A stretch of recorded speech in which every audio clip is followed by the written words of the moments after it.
Mulai. Assalamualaikum warahmatullahi wabarakatuh. Waalaikumsalam warahmatullahi wabarakatuh. Ya. Alhamdulillah kita bisa berkumpul, bisa berjumpa kembali di pembelajaran kimia dasar 1 secara virtual ya, secara jarak jauh. Setelah kurang lebih 1 bulan kalian melaksanakan pembelajaran praktik di volumetri, di gravimetri, lalu di komputer dan pembelajaran kimia analisis dan kimia dasar 1 bersama Putin secara tatap muka langsung, secara terbatas ya, di sekolah. Bagaimana kabarnya semuanya? Alhamdulillah Pak, baik. Baik ya. Kemarin sekolah lancar semua, tidak ada hambatan. Akhirnya ke sekolah ya, setelah hampir 1 tahun. Ya, di rumah aja merasakan sekolah sebenarnya di Semakbo kayak apa. Lalu bagaimana kesannya praktik di sekolah langsung? Sesuai dengan ekspektasi nggak? Kira-kira. Saya mau testimoni ya beberapa lah sebelum kita mulai pembelajarannya. Dari 10.4 dulu deh, siapa 10.4 perwakilannya coba. 10.4. Nggak ada yang ngomong. Ali Hussein deh, Ali Hussein. Coba Ali Hussein. Coba. Gimana testimoni kamu selama PTM terbatas kemarin?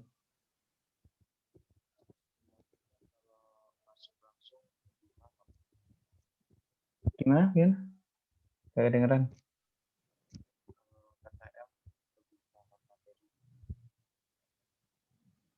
Kurang jelas, kurang kenceng suaranya. Kenapa ya? Beneran, Pak? Oh ya, Testimoninya kalau PTM lebih paham. lebih paham. Ya, Terus prakteknya sesuai dengan ekspektasi nggak? cukup ekspektasi. Gitu ya. Ya semoga kita doakan nanti tahun ajaran baru bisa masuk lagi lah ya. Oke, sekarang 10.5 coba. 10.5 siapa perwakilannya? Nggak usah ditunjuk nih.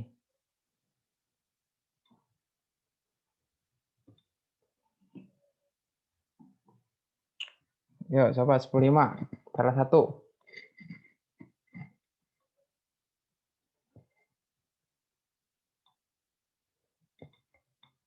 Ayo.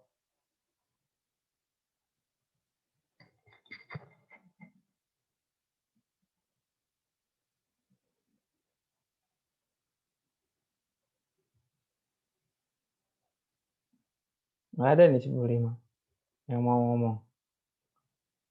Samudra ya, Samudra.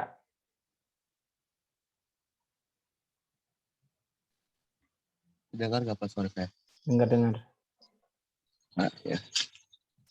Jadi apa pertanyaannya Pak? Ya gimana setelah kamu PTM di sekolah? Seru Pak, terus ya senang. Seneng. Hmm. Udah ketemu teman-temannya sekelas ya? Ya, terus prakteknya lebih sulit ternyata dari yang dibayangkan. Lebih sulit dari yang dibayangkan? Ya, nggak kayak di video gitu, lancar-lancar aja. Ada kendala. Iya. Kalau di video kan yang ngepraktekin Bapak Ibu gurunya udah jago lah ya. Kalian kan masih pertama kali, jadi mungkin masih perlu belajar lagi lah. Gitu ya. Iya. Oke. Makasih Samudra. 10.6. Coba 10.6. Salah satu dong 10.6. Gak usah ditunjuk inisiatif itu.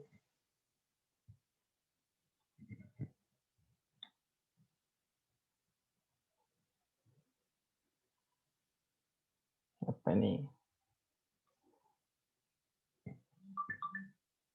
Cewek deh, tadi cowok-cowok, sekarang cewek. Seni coba, Seni. Suara saya terdengar nggak, Pak? Dengar. Sama sekolah offline sih lebih senang ya, Pak. Soalnya ketemu sama teman-teman. Terus pelajarannya juga lebih paham. Gitu ya. Oke, terima kasih Seni. Ya, jadi udah belajar redox ya kalau di kimia dasar 1 ya. Redox. Jadi udah itu redox itu nanti dipakai terus sampai kelas 11, 12 dan seterusnya. Terutama aplikasinya nanti di kelas 11 yang paling banyak untuk redox ya. Di praktik volumetri. Jadi kelas 11. Oke. Baik, hari ini pelajaran kita hari ini akan membahas tentang kisi-kisi yang sudah saya share kemarin. Kemarin sore saya sudah share tentang kisi-kisi yang akan kalian yang untuk PAT ya. PAT itu dilaksanakan kurang lebih 2 minggu lagi ya, 2 minggu lagi untuk PAT teorinya. Jadi itu masih ada waktu 2 pertemuan, yaitu pertemuan hari ini dan pertemuan minggu depan untuk kita membahas tentang kisi-kisi dari PAT tersebut. Jadi jika ada yang masih belum paham, silakan, inilah waktunya untuk kalian menanyakannya kayak gitu. Terus insya Allah nanti di minggu terakhir sebelum PAT, pasti minggu depan ya, minggu depan biasanya hari Jumat itu, Jumat siang saya akan adain kuis. Nah, kuisnya ini kuis yang isinya itu persiapan PAT. Jadi kisi-kisi yang sudah kita bahas itu akan dikuiskan. Nah, kurang lebih itu soal PAT nanti akan kurang lebih sama dengan kuis yang akan kita kerjakan, yang akan kalian kerjakan di Jumat minggu depan, kayak gitu. Jadi selama pertemuan sekarang dan pertemuan minggu depan itu jika masih ada materi-materi yang belum paham, silakan ditanyakan atau bisa direview lagi materi-materi yang sebelumnya. Materi-materi yang sudah saya sampaikan, videonya atau materinya yang ada di Classroom itu silakan dibuka kembali. Nanti silakan dipelajari lagi karena waktu kalian tinggal 2 minggu sebelum PAT untuk teori, kayak gitu ya. Oke, sampai sini ada yang ditanyakan dulu? Jelas ya? Baik. Oke, sekarang kita langsung saja kita masuk ke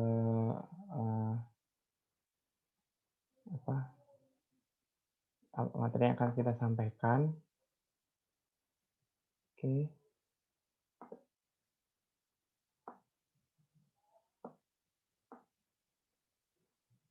Nah, di sini ada kisi-kisinya dan kita akan bahas di sini nanti untuk ininya ya. Nanti kalau ada pertanyaan, silakan langsung tuliskan di kolom komentar atau langsung di instruksi saja saya, langsung dibuka mic-nya Pak, mau bertanya gitu. Nah, jangan malu-malu lagi ya, karena ini kalian udah hampir mau kelas 11 nih, udah mau masuk. Yang kelas 10, calon kelas 10 udah siap masuk nih, menggantikan posisi kalian. Nah, kalian harus segera pindah ke kelas 11, jadi harus lebih berani ya, lebih inisiatif. Baik. Nah, kita akan masuk ke yang pertama. Di sini kompetensi dasar untuk pertama yaitu mendeskripsikan laju reaksi. Nah, indikatornya ini menjelaskan definisi kecepatan reaksi atau laju reaksi. Gitu ya. Nah, seperti yang sudah kita pelajari di awal bahwa laju reaksi itu apa sih, gitu kan? Laju reaksi itu apa? Laju reaksi adalah berkurang konsentrasi reaktan per satuan waktu, ya, atau bertambahnya konsentrasi produk per satuan waktu. Nah, ini ya, ini definisi dari laju reaksi. Misal saya punya A plus B menjadi C, Gitu. Berarti laju reaksi itu bisa didefinisikan sebagai berkurangnya konsentrasi A, berarti di sini delta ya, karena berkurang dibagi dengan delta T. Atau berkurangnya delta konsentrasi B dibagi dengan delta T, di mana T-nya waktu, atau bertambahnya konsentrasi C per satuan waktu. Tuh.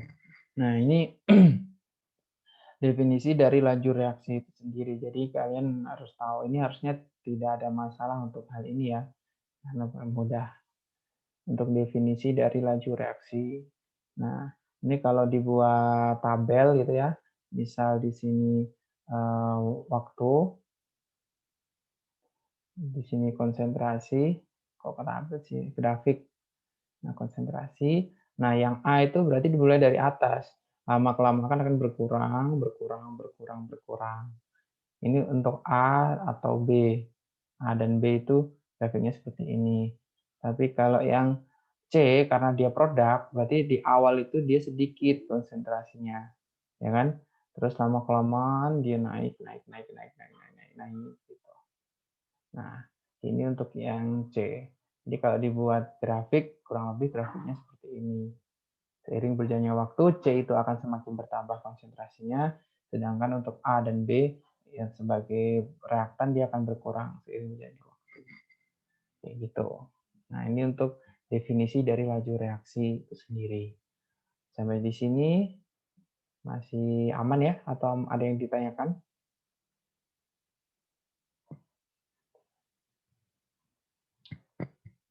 Oke, jelas ya? Baik, kita lanjut.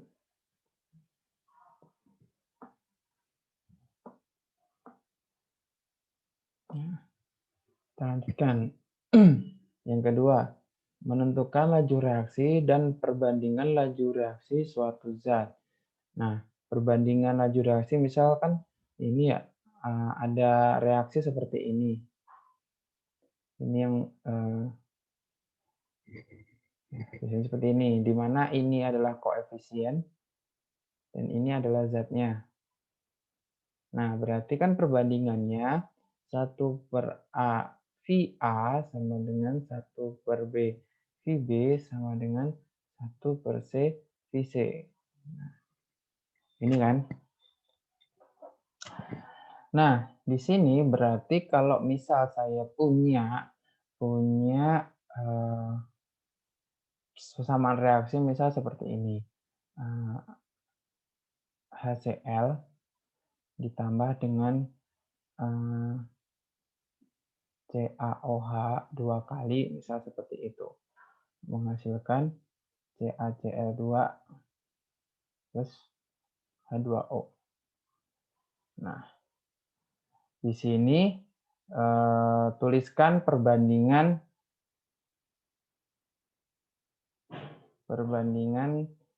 laju reaksi setiap zatnya, baik reaktan atau produk. Coba. Nah, 1 menit coba, 1 menit. Yang sudah silakan jawab. 1 menit yuk.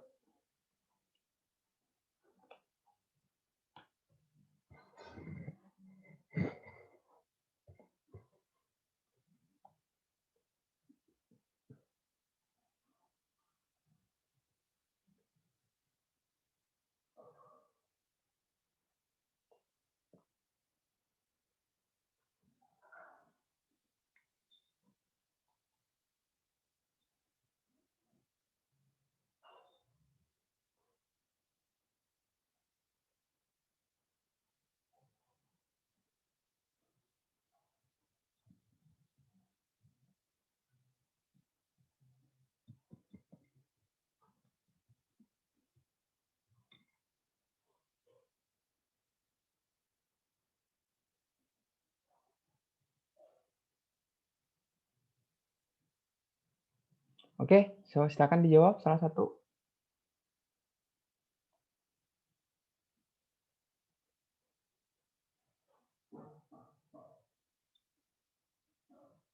Ayo.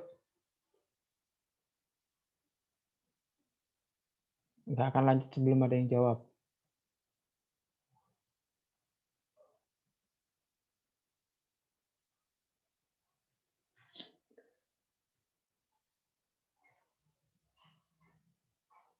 Ayo.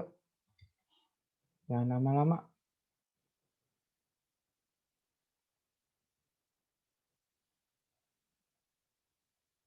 Kita baca chatnya. Mana chatnya?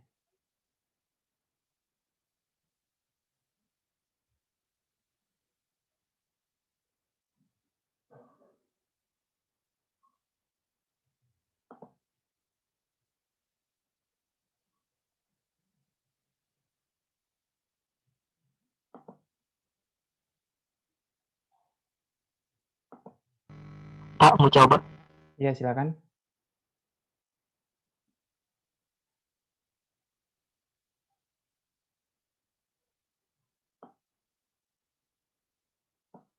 Iya, silakan. Tadi siapa yang mau menjawab?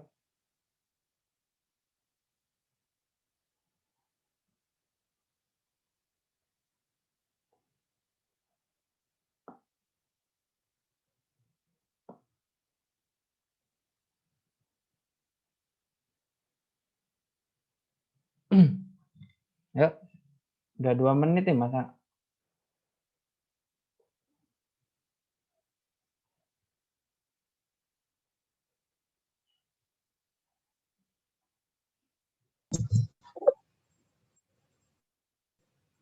Ya, silakan Zen ya tadi. Jadi 1/1 VHCl sama dengan 1/1 VCaOH2 sama dengan 1/1 VCaCl2 sama dengan 1/1 VH2O. Jadi 1/1 semua ya? Ya. Oke, terima kasih buat Zen. Nah, di sini yang perlu diperhatikan, di sini tuh koefisiennya belum setara. Ya nih, ini CL-nya di sini 1, di sini 2. Berarti di sini harus kita setarakan. Berarti di sini 2. Ya kan? Terus H2O. H2O-nya berarti OH-nya ada 2. Berarti di sini 2. Oke. Dia harus disetarakan dulu ya, Zen ya. Nah, jangan sampai lupa. Nanti berarti di sini jawabannya adalah 1/2 V HCl sama dengan 1/1 V CaOH2 kali sama dengan 1/1 V CaCl2 sama dengan 1/2 VH2O. Oke, jadi gitu ya. Harus disamakan dulu koefisiennya atau disetarakan dulu reaksinya. Itu ya. Terima kasih buat Zen. Mantap sekali Zen ya. Jadi yang lain juga gitu ya. Jangan takut mencoba ya. Jangan takut salah, jangan takut mencoba. Tidak ada yang ini kok menghukum kalau salah. Oke.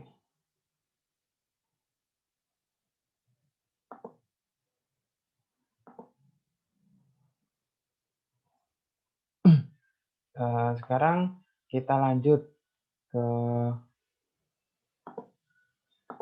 lanjut. Nah, di sini tuh kadang bentuk soalnya ini beda-beda ya. Ada yang seperti ini, tapi juga ada yang diketahui ininya. Nah, sekalian disuruh untuk menulis reaksinya. Gitu. Misal seperti ini. Diketahui misal 2, ini soal yang baru ya. 2 VA sama dengan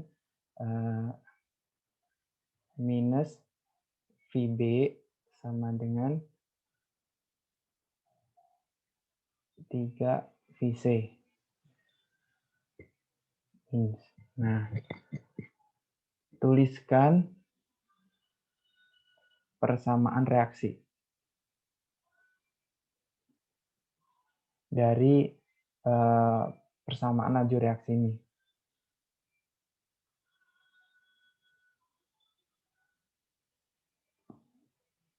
Oke, 1 menit yuk.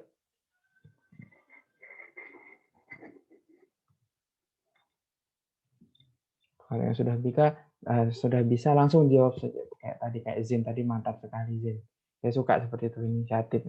Itu tadi ada yang mau menjawab tapi ada yang ini tadi juga nggak apa-apa, inisiatif aja.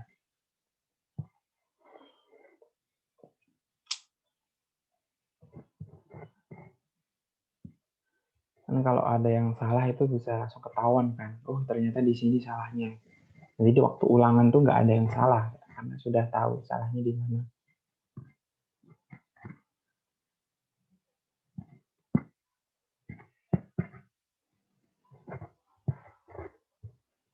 Ya silakan Maufirah Suci.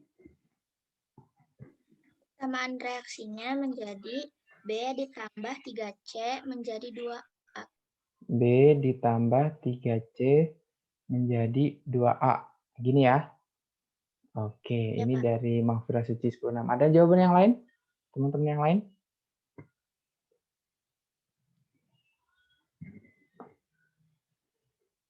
Dari teman yang lain, ada yang punya jawaban lain atau setuju dengan jawaban Clevania? Coba Clevania, angkat tangan.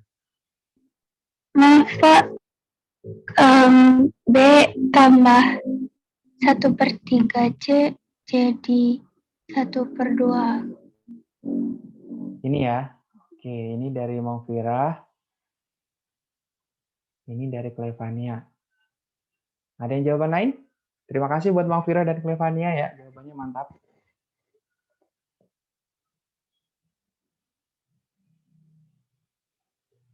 Oke, coba kita bahas ya. Coba sekarang Maufirah, Clevania coba di sini perhatikan baik-baik. Tadi kan rumusnya gini kan, 1/A VA sama dengan 1/D VB gitu ya. Misalnya 1/C VC. Oke.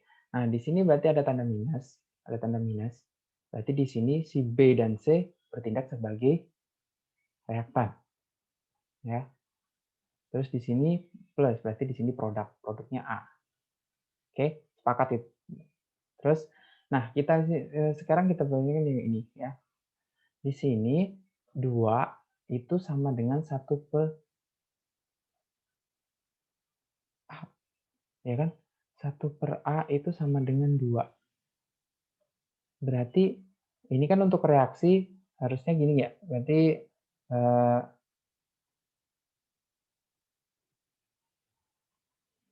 oh iya, 1/2 itu 1/A itu sama dengan 2 di sini. Berarti A sama dengan 1/2. Gitu ya. Oke, terus yang B. Yang B itu 1/B sama dengan 1. Berarti B sama dengan 1. 1/C sama dengan 3. Berarti C sama dengan 1/3. Gitu ya. Berarti kalau kita masukkan ke dalam sini ya, dalam sini ini kan B dan C-nya sebagai reaktan, ya kan?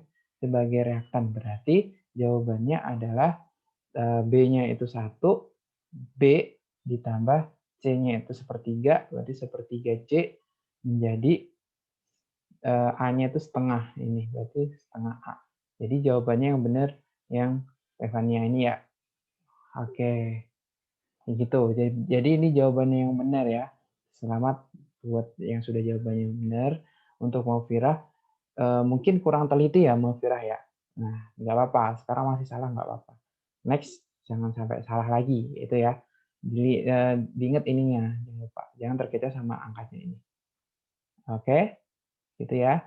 Terima kasih buat Maufirah dan Clevania yang sudah membantu. Ada yang lain ada yang mau ditanyakan tentang soal yang tipenya kayak gini?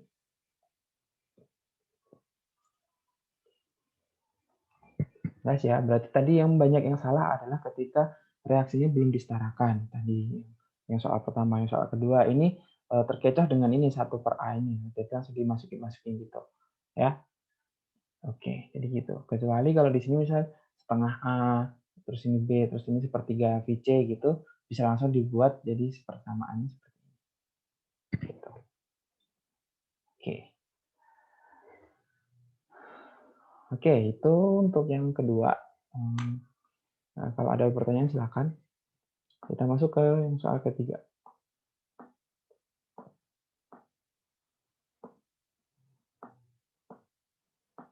Kita geser aja ke sini. Oke. Kita hapus aja lah. Nah. Oke. Ketiga. Yang ketiga ini nih. Menganalisis data percobaan untuk menentukan order reaksi, tatapan laju reaksi, dan rumus laju reaksi. Di mana di sini indikatornya adalah menentukan order reaksi dalam suatu reaksi.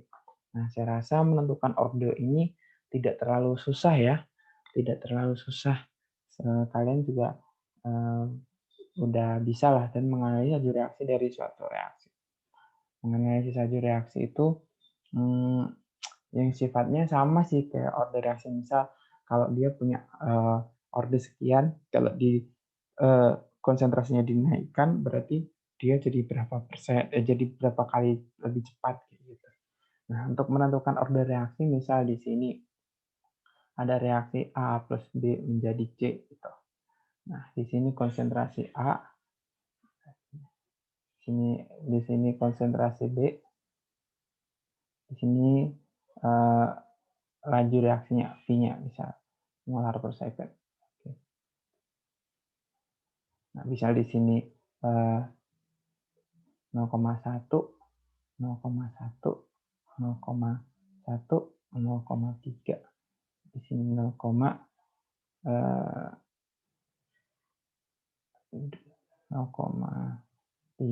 misalnya di sini 0,1. Bisa seperti ini. Jadi di sini misal berapa ya? 1,3 misalnya di sini. Di sini juga 1,3. Nah, terus di sini misal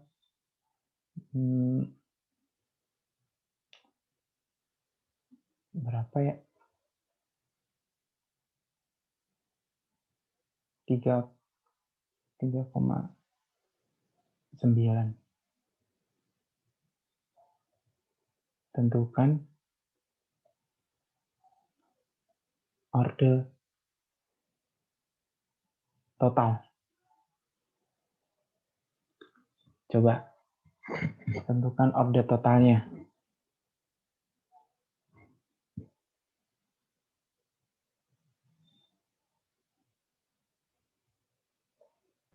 Order totalnya 1 bukan, Pak? Order totalnya 1. Oke, dari Nadivan menjawab order totalnya 1. 1 itu berarti order A-nya berapa? Order A-nya 0, order B-nya 1, Pak. Order A-nya 0, order B-nya 1. Oke. Baik, coba kita cek ya jawaban dari Nadivan ya. Di sini kalau kita cari ordernya B, berarti kita cari A yang sama kan. A yang sama itu berarti 1, 2. Berarti kita langsung aja ya. Konsentrasinya, kecepatannya 1/3 per 1/3 sama dengan 0,1 per 0,3 pangkat X. Ya, berarti di sini 1 sama dengan 1/3 pangkat X. Berarti X sama dengan 0. Ini order B. Nah, order A-nya berarti kita cari B yang sama. Berarti 1,3. 1,3 per 3,9 sama dengan 0,1, 0,3 pangkat Y misalnya gitu. Di sini 1/3 sama dengan 1/3 pangkat Y.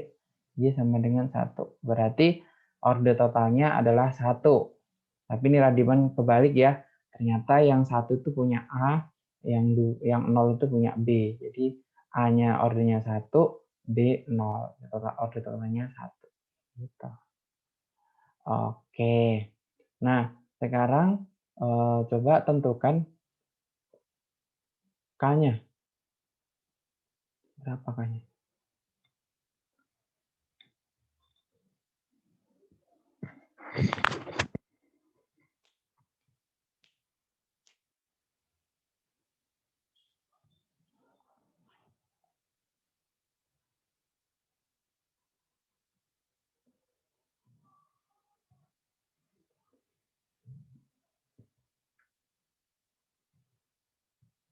Tentukan nilai K-nya.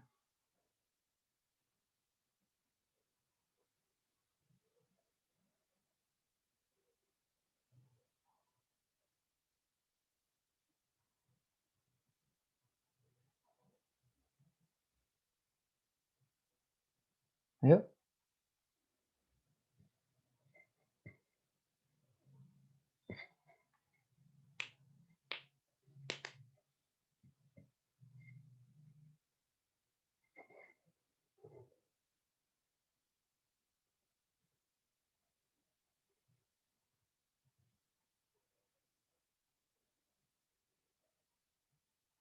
Tiga belas, Pak. 13. Oke. Yang lainnya?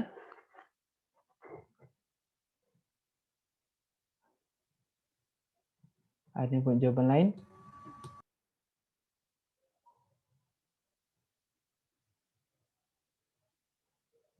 Tidak ada ya? Oke. Ini gampang banget ya sebenarnya.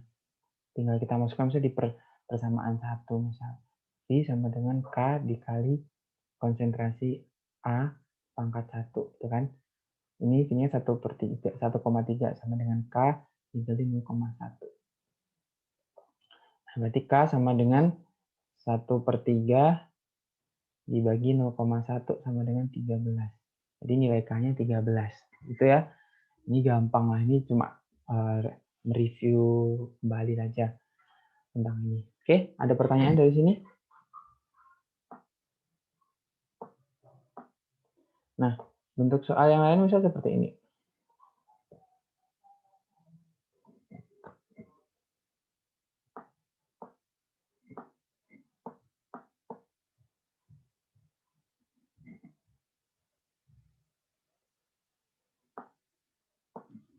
Untuk soal yang lain misal kayak gini. Misal saya punya persamaan gini, V sama dengan K dikali A pangkat 3 dikali B. Gitu. Nah, berapa kali laju reaksi awal jika konsentrasi A menjadi setengah kali konsentrasi awal.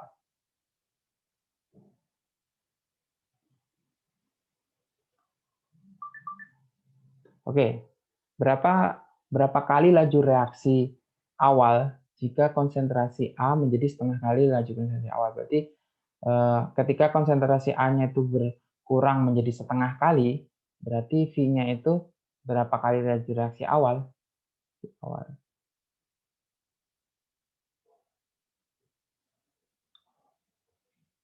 Oke.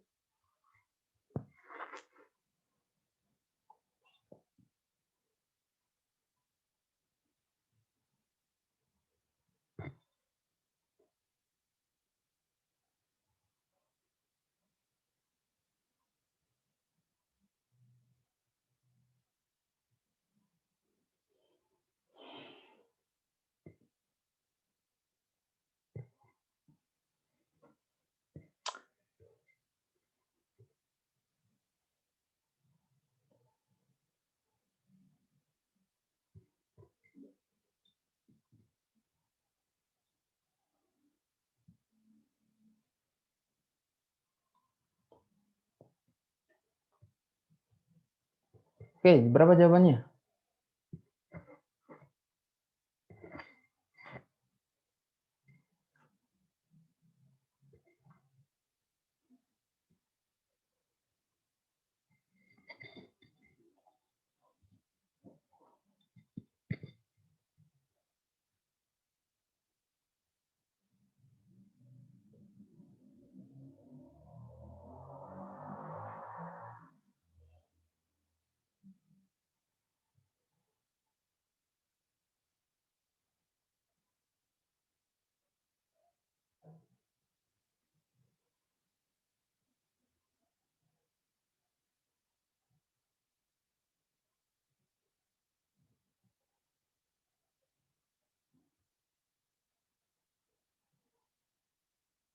Dua kali.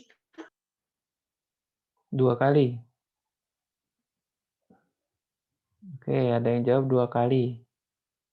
Ada yang lain? Tadi siapa yang jawab 2 kali? Magfira, Pak. Ya, Mafira. Makasih Mafira ya.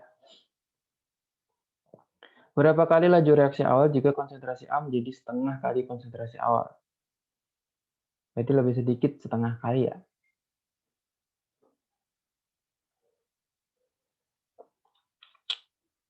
Harusnya kalau konsentrasinya lebih sedikit, laju reaksinya lebih cepat atau lebih lambat? Lebih lambat, Pak. Lebih lambat. Nah, berarti lebih lambat. Berapa kali lipat lebih lambat?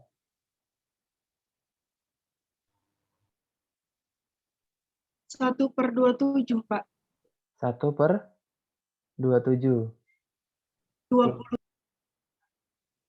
Jadi siapa yang jawab? 1/27?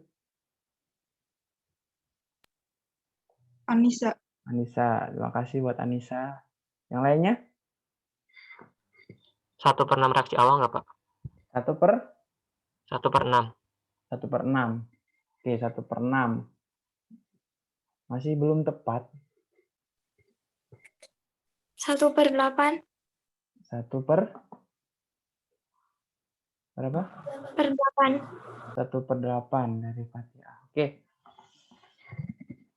Tadi banyak sekali jawabannya ya. Oke, kita coba cek. Jadi gini. Kan ini laju reaksi awalnya misalnya ditulis V sama dengan K dikali A pangkat 3 dikali B.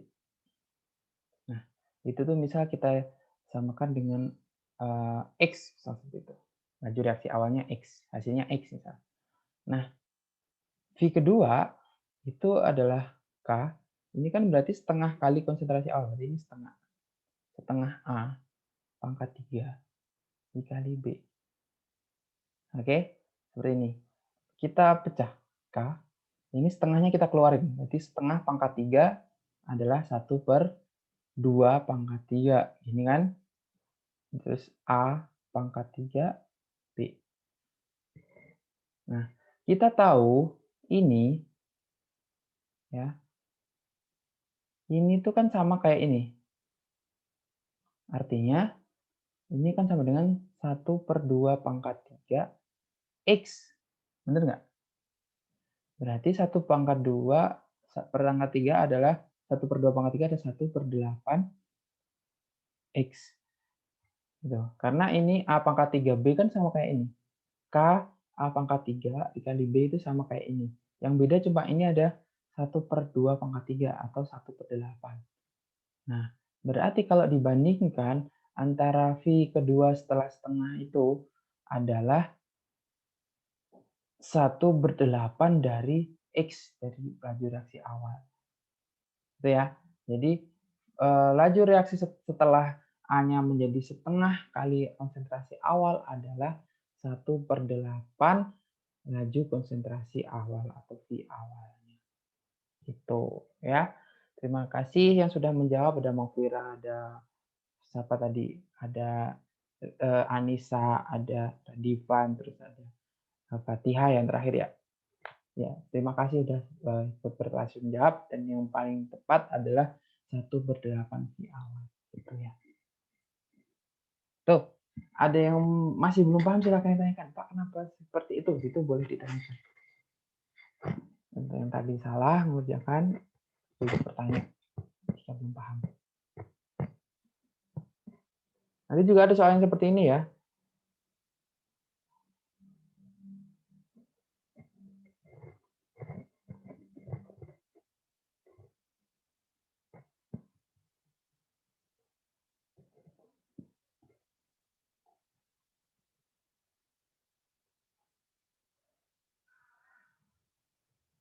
Nggak keluar ya catnya ya.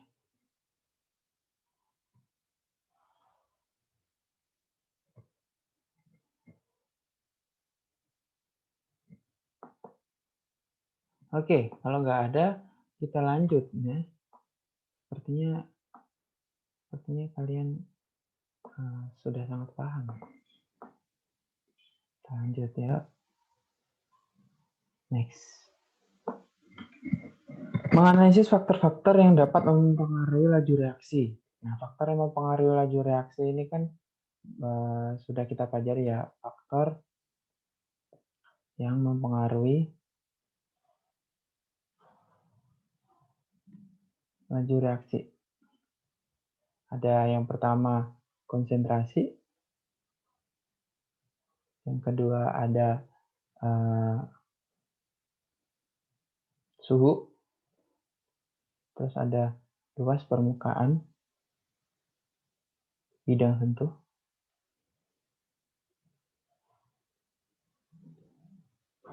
dan yang terakhir ada katalis. Oke, ini untuk mengingat saja. Jika konsentrasinya meningkat atau bertambah, maka dia akan semakin cepat. Tentunya kebalikannya, jika konsentrasinya berkurang, dia akan melambat. Gitu ya. Nah, begitupun dengan suhu. Kalau suhunya meningkat, dia akan lebih cepat. Nah, kalau suhunya turun, akan lebih lambat. Untuk pembahasannya sudah kita bahas, kalau dia konsentrasinya meningkat, artinya kan jumlah partikel yang ada di dalam campuran tersebut itu akan semakin sesak. Sehingga ketika partikel itu saling bergerak, dia akan semakin cepat bertumbukan. Nah, tumbukan itulah yang menghasilkan reaksi, menghasilkan produk, yang bereaksi menghasilkan produk. Gitu. Nah, untuk suhu, ketika suhunya lebih tinggi, artinya partikel itu dapat menyerap energi lebih banyak. Ketika energi yang diserap itu lebih banyak, maka dia akan bergerak lebih cepat. Sehingga reaksi yang berlangsung akan lebih cepat. Karena ketika bergerak lebih cepat itu, tumbukannya akan semakin banyak.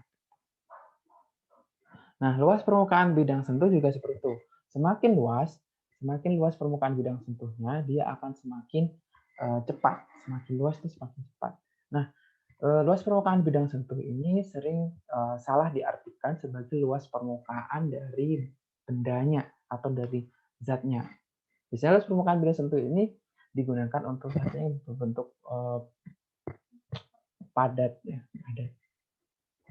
padat ya. Misal dia bentuknya bongkahan gitu, bongkahan. Terus ada bentuknya butir, ya butir.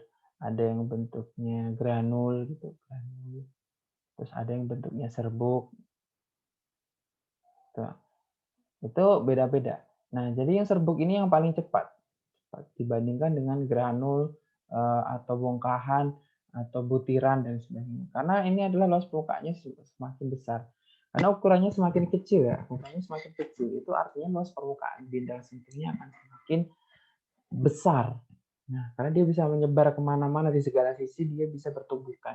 Tapi kalau besar ini, dia hanya bisa bertumbukan dari sisi-sisi yang luarnya aja, sisi dalamnya dia tidak bisa bertumbukan. Ya, jadi semakin kecil ukurannya, itu luas permukaan bidang sentuhnya lebih besar, sehingga laju reaksinya akan semakin cepat. Gitu. Nah, untuk katalis ini kan sifatnya dia bisa menurunkan energi aktivasi. Nah, energi aktivasi itu apa? Energi aktivasi itu energi yang dibutuhkan agar terjadi reaksi. Syarat minimal lah. Syarat minimal kayak KKM-nya lah. KKM-nya agar reaksi itu berlangsung, itu disebut sebagai energi aktivasi. Nah, kalau misal energi aktivasinya turun, artinya kan laju reaksi itu akan semakin cepat terjadi. Gitu. Ya, semakin cepat terjadi. Misal harusnya 75 gitu KKM-nya atau reaksi itu bisa berlangsung dari 75. Tapi kalau dia dengan katalis itu bisa diturunkan menjadi misal jadi 50 gitu. Nah, ketika itu sudah sampai 50, energinya 50 aja kan udah bisa bereaksi. Dibandingkan dia yang harus 75. Jadi 50 harus menuju ke 75 harus naik lagi gitu. Sementara di 50 dia bisa bereaksi. Nah, itu prinsip kerja katalis seperti itu, ya. Ini adalah faktor-faktor yang mempengaruhi laju reaksi. Kayak gitu. Nah, yang perlu diketahui katalis kemarin sudah saya jelaskan ada dua jenis, ada katalis aktivitor dan katalis inhibitor.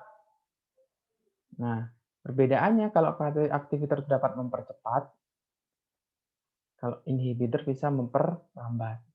Artinya, ya kalau mempercepat itu menurunkan energi aktivasi, kalau memperlambat dia bisa menaikkan energi aktivasi. Kayak gitu. Ya. Oke, ini untuk faktor-faktor mempengaruhi laju reaksi, ada yang mau ditanyakan dari sini?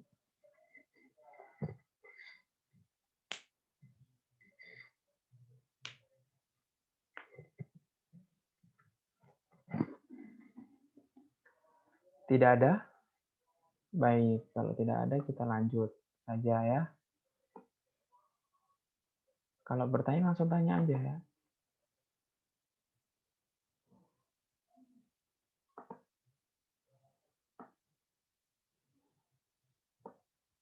Oke, kita masuk ke selanjutnya. Di sini tentang asam dan basa. Mendeskripsikan teori asam basa menurut para ahli, yaitu Arrhenius, Bronsted, Lowry, dan Lewis. Oke, menjelaskan definisi asam basa menurut para ahli.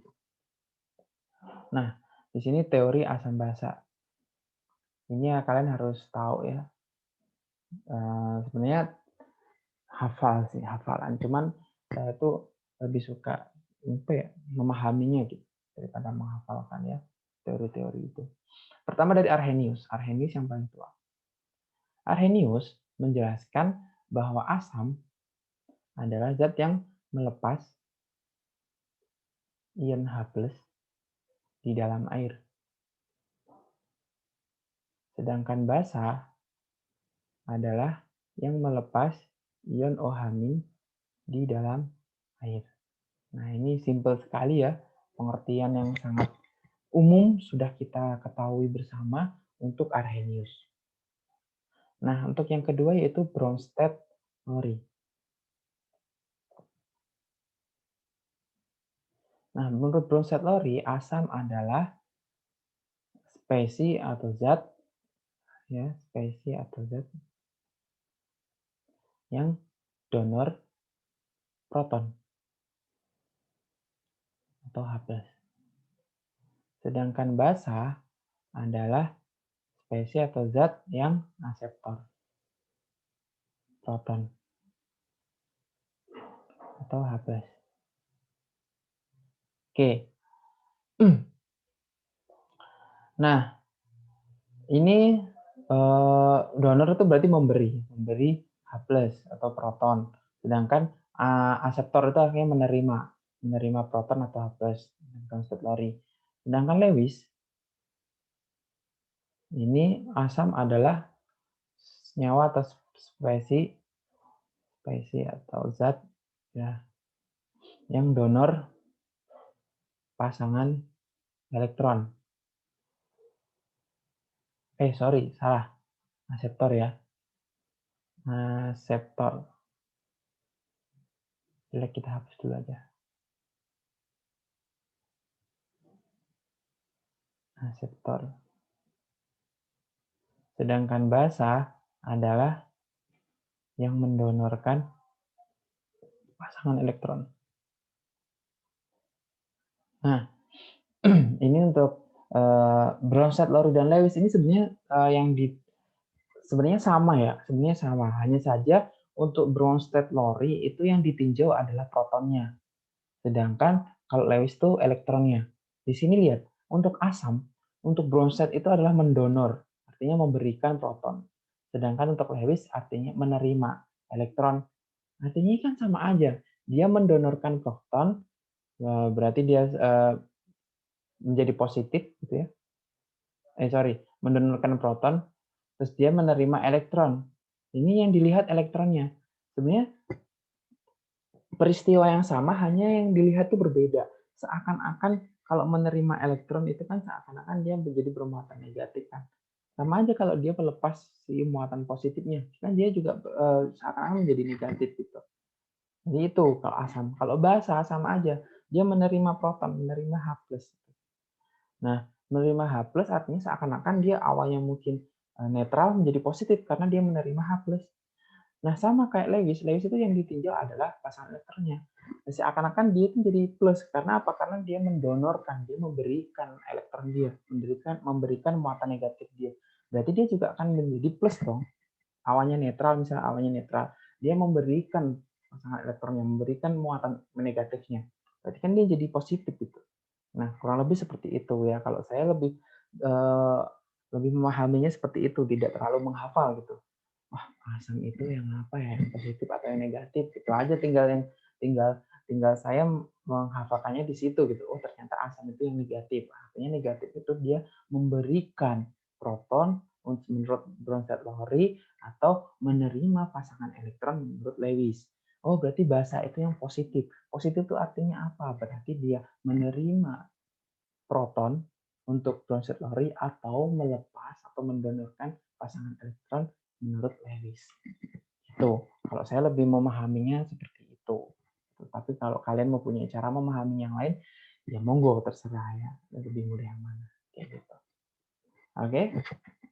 Ini untuk mendefinisikan asam dan basa menurut para ahli.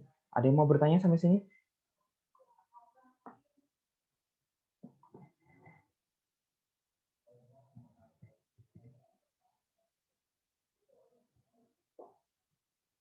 Tidak ada? Sepertinya udah jago-jago ya. Jadi tidak perlu bertanya. Oke, next. Oke, lanjut ke selanjutnya yaitu menentukan sifat asam atau basa suatu senyawa berdasarkan teori asam basa. Oke, menentukan sifat asam dan basa. Itu jelas, misal kayak sekarang kita Bronsted-Lowry. Bronsted-Lowry ini misalnya. Bronsted-Lowry saya punya reaksi misal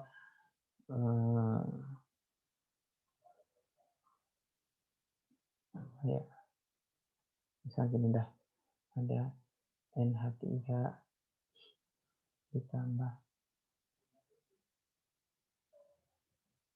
H2O misal seperti itu. Nah, di sini jadi NH4+ menjadi OH- misal. Nah, di sini tentukan mana asam dan basanya dari reaksi ini menurut Bronsted-Lowry tentunya.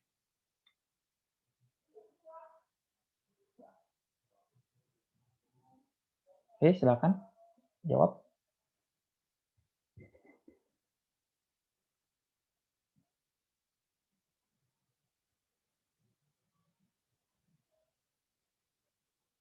Asamnya siapa?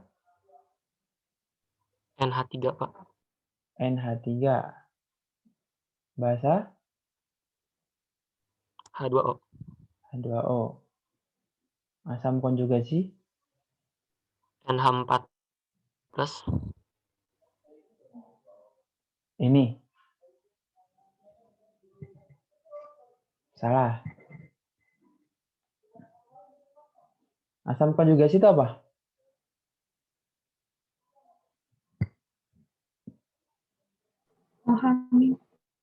OH-. Yang menerima H.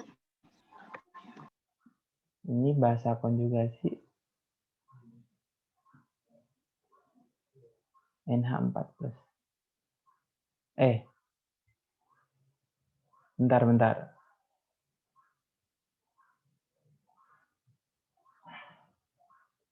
Oh ya. Nah, ini misal seperti ini. Nah, coba kita cek dulu ya. Asam menurut Bronsted-Lowry adalah yang mendonorkan proton. Apakah NH3 mendonorkan proton? Kita coba. Awalnya NH3 itu N itu punya hanya 3. Setelah di akhir hanya 4. Berarti dia menerima atau mendonor? Menerima. Oke, berarti dia sifatnya Basa. basa. Oke, salah ya. Gak apa-apa salah mah. Berarti di sini sifatnya basa, berarti NH3 sifatnya basa. Berarti H2O asam. Oke. Nah, untuk ini lihat nih ya. Kalau di sini NH3 itu basa, ya kan?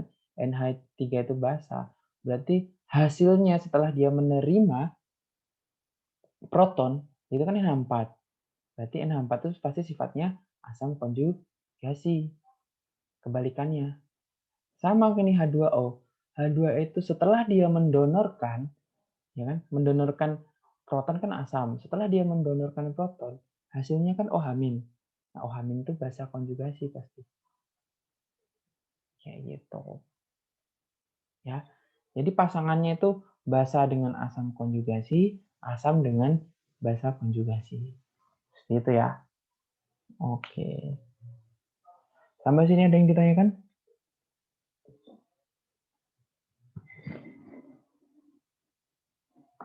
Oke, tidak ada. Mungkin nah, sekarang menurut CO2, menurut Lewis, asam atau basa?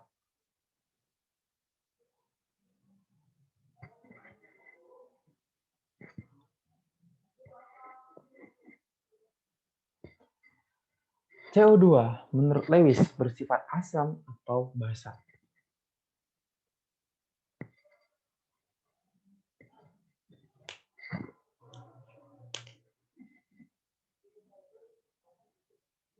Yuk, jawabannya cuma 2 nih, asam atau basa. Tinggal milih 2, 1 dari 2 aja susah.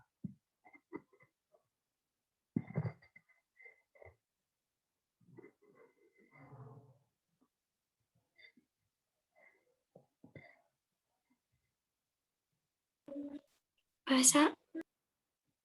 Oke, menurut Fatihah basa. Ya, Fatihah ya tadi ya, jawab basa ya. Oke. Yang lainnya? Apakah setuju?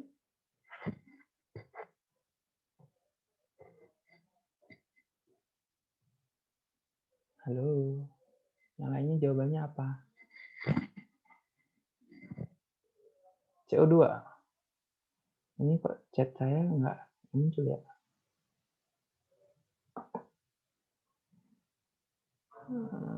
Oke, nggak apa-apa.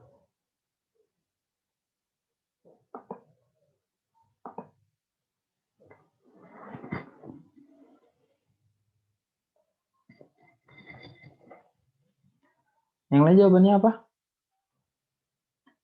Asam, Pak. Ceda jawabnya asam. Fatihah basa. Ya, pasti jawabannya kalau nggak asam bahasanya. Oke, jadi gini ya guys ya. Lewis itu kan berargumen bahwa yang asam itu adalah aseptor ya, aseptor pasangan elektron. Sedangkan basa itu adalah donor pasangan elektron. Nah, CO2 ini, CO2 kan gini ya strukturnya. Misal gini. Kalau nggak salah gini ya. Ini pasangan.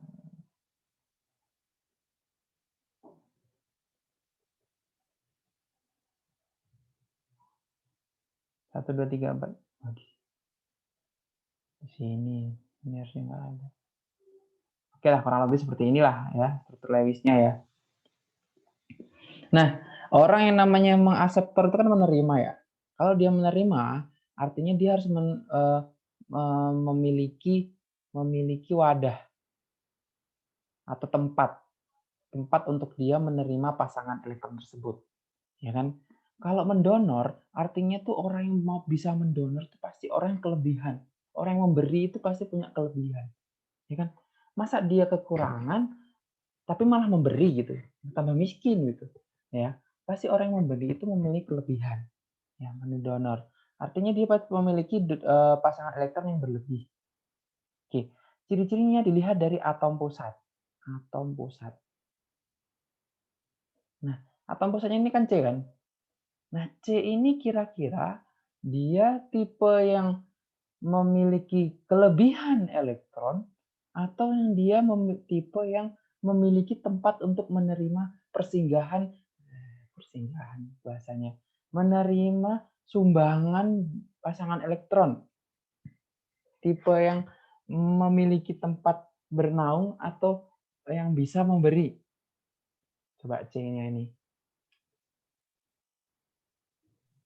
Bernaung. Bernaung. Ya, JC ini kan tidak punya pasangan elektron bebas ya. Tidak punya pasangan elektron bebas, artinya tidak punya kelebihan pasangan elektron yang bisa didonorkan. Artinya berarti dia kan memiliki tempat yang bisa menerima pasangan elektron bebas. Artinya dia akan bersifat sebagai asam menurut Lewis. Ya, di sini masih bisa diisi, ini orbital kosong bisa diisi, ini bisa diisi gitu. Artinya dia bersifat asam. Kalau dia basa, artinya kalau dia basa itu mungkin di sini punya pasangan elektron bebas. Bisa di sini ada 2 pasangan elektron bebas. Nah, 2 pasangan elektron bebas ini kan udah dia itu nggak punya tempat untuk menerima, dan 2 pasangan ini juga bisa didonorkan, berarti dia sifatnya basa. Gitu. Misal contohnya NH3. NH3 itu kan struktur Lewis seperti ini. Di sini karena dia 5, di sini punya 1. Nah, dia punya 1 pasang elektron bebas yang bisa didonorkan ke yang punya tempat menerima, menampung, gitu ya. Berarti dia akan sifatnya basa menurut Lewis. Gitu, ya. Ini konsep Lewis itu sebenarnya dari struktur Lewisnya, di gambar struktur Lewis yang sudah dijelaskan oleh Bu Aam ya, Bu Amalia atau Bu Lela di kimia dasar 2. Nah, itu silakan diterapkannya di sini. Kapan dia bisa asam dan basa. Kayak gitu. Itu ya, ada yang mau ditanyakan sampai sini tentang teori asam basa?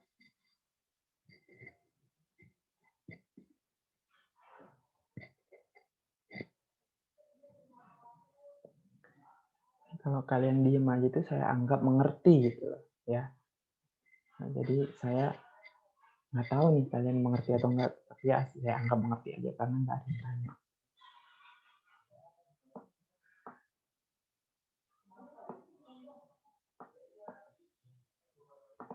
Ya.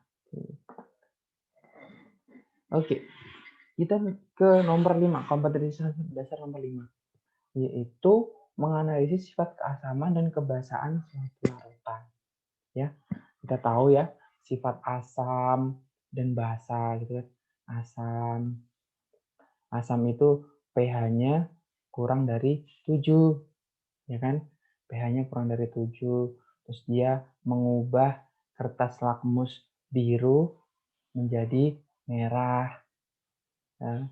Sifatnya masam, korosif rasanya ya. Nah, kalau basa pH-nya lebih dari 7 gitu ya. Terus dia membuat kertas lakmus merah menjadi biru. Nah, rasanya rata-rata pahit. Tuh. Nah, ini kalau basa atau licin. Nah, ini rata-rata basa seperti ini sifatnya ya. Kalau asam seperti ini. Nah, menentukan pH dari suatu larutan asam dan basa. Nah, ini. Menentukan pH ini kan gampang ya. Nah, kalau asam pH-nya kan dari 1 sampai 7. Nah, kita cari H plus-nya. Ya kan? H plus sama dengan kalau dia asam kuat, ya, kalau dia asam kuat, H plus sama dengan valensi dikali konsentrasi asamnya, kayak gitu. Nah, kalau dia lemah, kalau dia asam lemah, H plus sama dengan alfa dikali konsentrasi asam atau akar Ka dikali konsentrasi asam.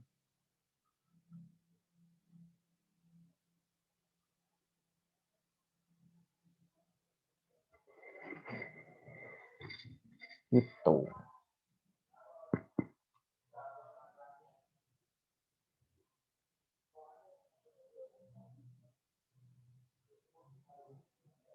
Oke. Alfa ini adalah derajat ionisasi atau derajat disosiasi. Sementara Ka adalah konstanta ionisasi asam, ya. Ka ionisasi asam. Nah, ini untuk mencari nilai H+. Nah, berarti kalau sudah ketemu nilai H+-nya, ya tinggal pH sama dengan min log H+. Tuh. Nah, kadang ini juga harus kamu ketahui nih, hubungan antara, kan ini H+ untuk asam lemah, itu bisa alfa kali konsentrasi asam, atau akar Ka dikali konsentrasi asam ya. Nah, itu berarti ada hubungan antara Ka dengan si alfa ini. Ada hubungannya, mereka berhubungan. Nah, hubungannya apa? Coba kita teliti hubungannya ya. H+ sama dengan alfa dikali konsentrasi asam, misalnya seperti ini. Sama dengan H+. Itu sama dengan akar Ka dikali konsentrasi asam.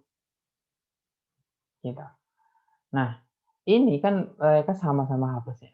Nah, misal saya cari alfa, berarti nilai alfa sama dengan ini kan harus dipindah ke sini ya, dipindah ke bawah, berarti akar Ka dikali konsentrasi asam dibagi dengan konsentrasi asam.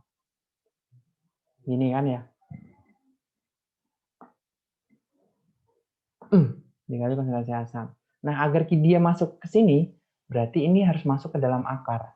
Berarti ini kalau masuk ke dalam akar, jadi Ka dikali konsentrasi asam dibagi dengan konsentrasi asam pangkat 2. Ini kan kalau dia masuk ke akar, berarti ini konsentrasi asamnya sama, ini bisa dicoret sehingga nilai alfa itu sama dengan akar Ka dibagi konsentrasi asam. Gitu. Jadi hubungan alfa dengan Ka ini seperti ini. Ya, hubungan mereka. Artinya alfa dengan Ka itu berbanding lurus. Gitu. Berbanding lurus. Ya, tidak berbanding terbalik. Semakin besar nilai alfanya, dan semakin besar Ka-nya.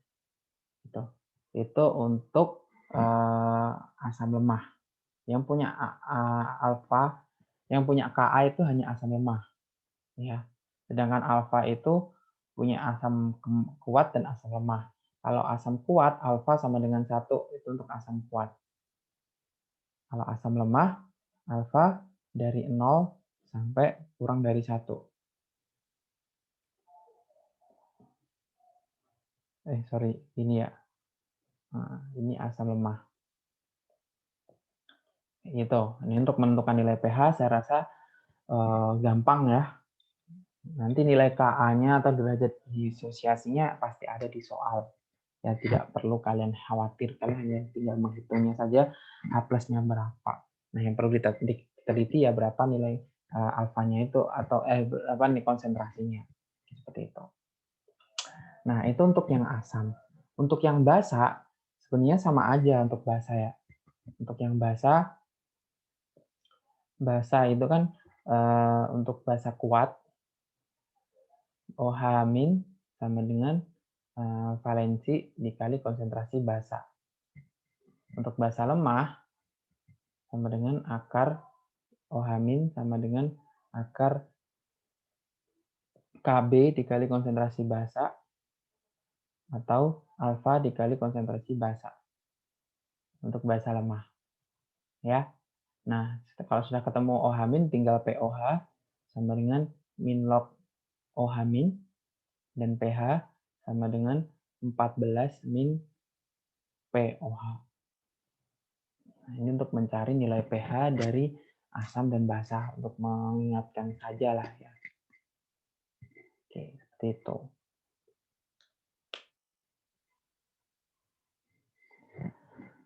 Ada yang ditanyakan?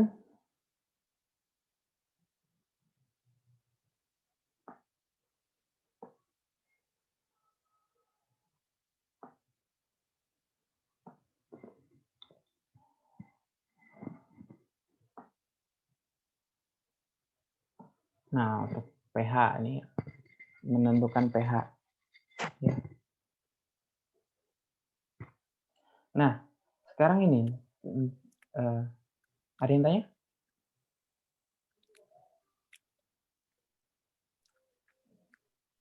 Tidak ada ya? Oke, sekarang gini, kita masuk yang kedua. Yang kedua itu menentukan kekuatan asam dan basa dari suatu larutan. Nah, menentukan kekuatan. Kekuatan itu berarti kalau asam itu dia akan semakin kuat ketika pH-nya semakin kecil. Sedangkan basa kebalikannya. Basa itu akan semakin kuat jika pH-nya semakin besar. Ya. Jadi kalau dibuat sebuah garis itu misal di sini 7, di sini 0, di sini 14 untuk pH ya. Jadi asam kuat itu semakin jauh dari 7. Ini asam kuat. Sedangkan basa kuat juga semakin jauh dari 7. Basa kuat. Ya.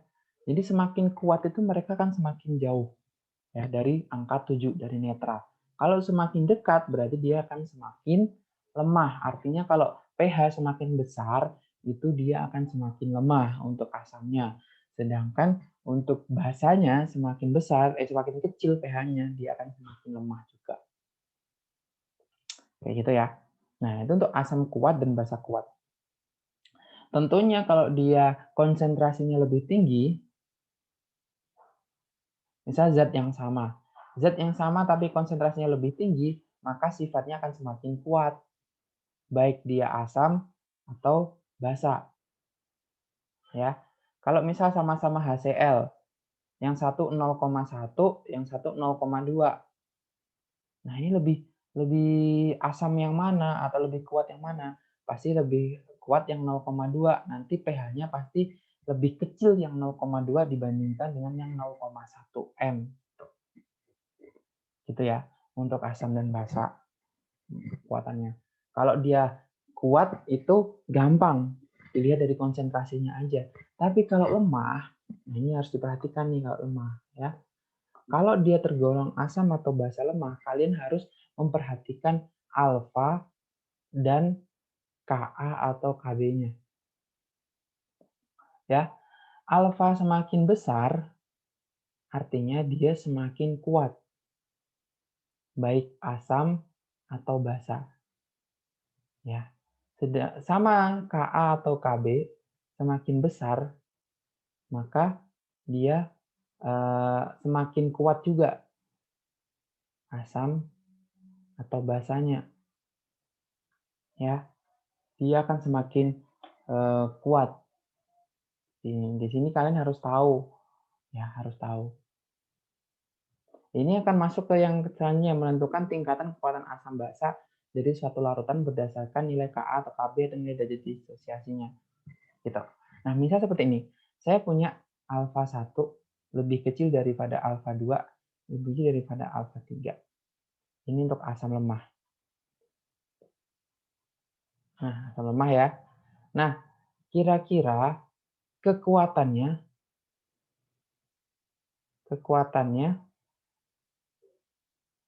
Ha1, Ha2, sama Ha3 itu gimana urutannya?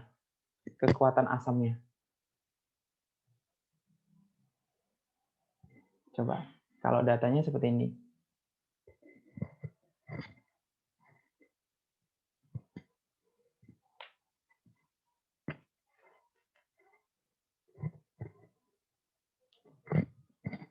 Ayo, dari Ha1 punya alfa 1, Ha2 punya alfa 2, Ha3 punya alfa 3. Berarti kalau diurutkan dari yang paling kecil menuju yang ke paling besar, kekuatan asamnya, itu gimana?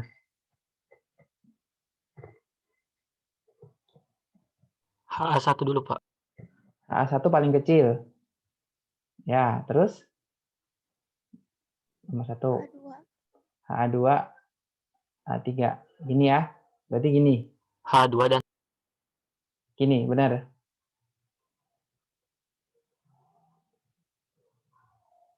Oke, ya. Jadi seperti ini. Jadi Ha1 itu paling lemah, Ha2, lalu Ha3 paling kuat. Oke. Sekarang misal kayak gini. Sama kayak tadi. Misal alfa 1 lebih kecil daripada alfa 2, lebih kecil dari alfa 3. Nah, ini tentukan urutan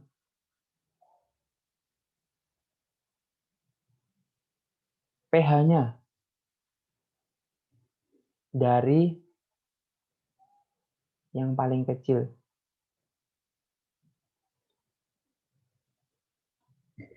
Sekarang kita tanyakan pH-nya. HA3 dulu, Pak. HA3 dulu, Pak. 321, Pak. Oke, jadi HA3, HA2, HA1 ya. Kalau dilihat pH-nya. Karena pH semakin kecil, itu asam akan semakin kuat. Dimana tadi kan kekuatannya alfa 3 kan masih paling kuat ya. Berarti dia pasti pH-nya paling kecil. Gitu ya. Oke, sekarang kalau bahasanya. Saya punya misal KB1 lebih besar daripada KB2, lebih besar daripada KB3. Tentukan kekuatannya.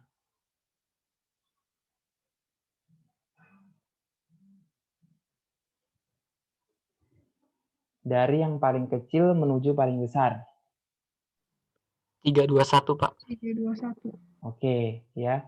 Jadi B3 lebih kecil daripada B2, lebih kecil daripada B1. Terus urutan pH-nya sekarang. Berdasarkan pH-nya. 1, 2, 3. Tetap 321 kalau dari 321. kecil, Pak. Oke, tetap ya. B3 lebih kecil daripada B2, jadi B1. Nah, jangan sampai lupa, ini kan basa. Kalau basa itu semakin besar pH-nya, artinya dia semakin kuat. Ya, kalau balikan kayak asam, asam itu semakin besar pH-nya, dia semakin lemah. Tapi kalau basa, semakin besar pH-nya, dia semakin lemah. Ini hanya dibolak-balik aja. Kalau kalian mengerti konsepnya, ini tidak menjadi masalah harusnya. Kayak gitu. Oke, mungkin hari ini cukup sampai di sini, sampai di asam basa ini. Minggu depan kita akan lanjutkan tentang buffer, hidrolisis, dan kelarutan. Sampai di sini ada yang mau bertanya, silakan.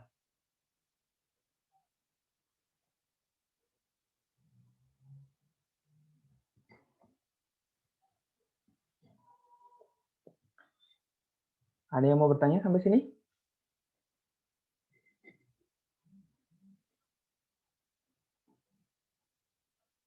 Tidak ada? Baik. Kalau tidak ada, kita akhiri saja pertemuan kita pada hari ini. Dan nanti yang ketinggalan tadi mungkin tempat kendala jaringan atau apa, pertemuan kali ini saya record, nanti akan saya upload di YouTube, nanti akan saya share link YouTube-nya. Mungkin suatu saat kalian mau mereview kembali atau ketika mau ujian, mau review kembali juga bisa dilihat dari review itu. Itu ya. Oke, ini itu saja pertemuan kita kali ini. Ucapkan terima kasih kepada yang mau sudah bergabung, yang tadi juga menjawab semuanya pertanyaan-pertanyaan latihan kita. Saya ucapkan terima kasih sekali lagi. Tanpa kalian yang ikut menjawab, ini itu pasti saya juga akan sepi gitu ya. Saya kayak ngomong sendiri gitu. Saya harap nanti ke depannya, kalaupun kelasnya online gitu, kalian juga aktif. Jadi aktif mencoba, aktif berlatih. Ketika ditanya itu cobalah jawab. Karena ketika kalian menjawab dan salah, itu kalian mendapat pembelajaran. Itu pembelajarannya apa? Oh ternyata cara saya salah seperti ini gitu. Jadi kalian bisa dikoreksi sama gurunya. Jadi tahu cara yang benar seperti apa. Sehingga ketika nanti ada permasalahan yang sama, kalian tidak akan salah lagi. Tapi kalau kalian diem aja, itu gurunya nggak tahu nih kalian salahnya di mana. Jadi kalian mungkin ada soal yang sama lagi akan melakukan kesalahan yang sama lagi. Itu mungkin pesan dari saya. Mohon maaf jika ada kesalahan dan saya pesan kalian tetap belajar walaupun kalian sudah melakukan tatap muka selama kurang lebih 1 bulan, itu pasti saya rasa sangat capek setiap hari masuk praktek ya. berganti-gantian gitu. Sampai saya yakin, dan saya juga pernah mengalami itu. Nah, tapi saya yakin kalian juga kuat, ya. Persiapkan kurang lebih 2 minggu lagi PAT. Pastikan kalian pada kondisi yang fit, juga jaga kesehatan, apalagi sekarang kasus COVID sangat banyak ya. Di sekolah kita juga banyak teman-teman kita yang kena COVID, juga Bapak Ibu guru juga banyak yang beberapa juga ada yang kena COVID, positif COVID sekarang lagi isolasi. Kita doakan bersama-sama semoga teman-teman kita, saudara-saudara kita, terus guru-guru kita yang sedang terkena penyakit, baik itu COVID atau penyakit yang lain, kita doakan semoga segera sembuh, dan kita yang sekarang sehat, semoga tetap menjalankan protokol kesehatan, semoga tetap bisa sehat selalu, ya, sehat selalu, dijauhkan dari segala macam penyakit dan dijauhkan dari segala macam virus, ya. Amin, amin ya rabbal alamin. Kita tutup pertemuan kita hari ini dengan doa menurut kepercayaan masing-masing. Berdoa dimulai.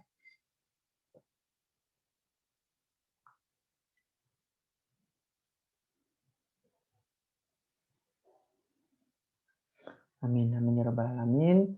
Semoga ilmu yang kita dapatkan hari ini mendatangkan kebermanfaatan, ya, pada diri kita secara pribadi dan orang-orang di sekitar kita secara umum.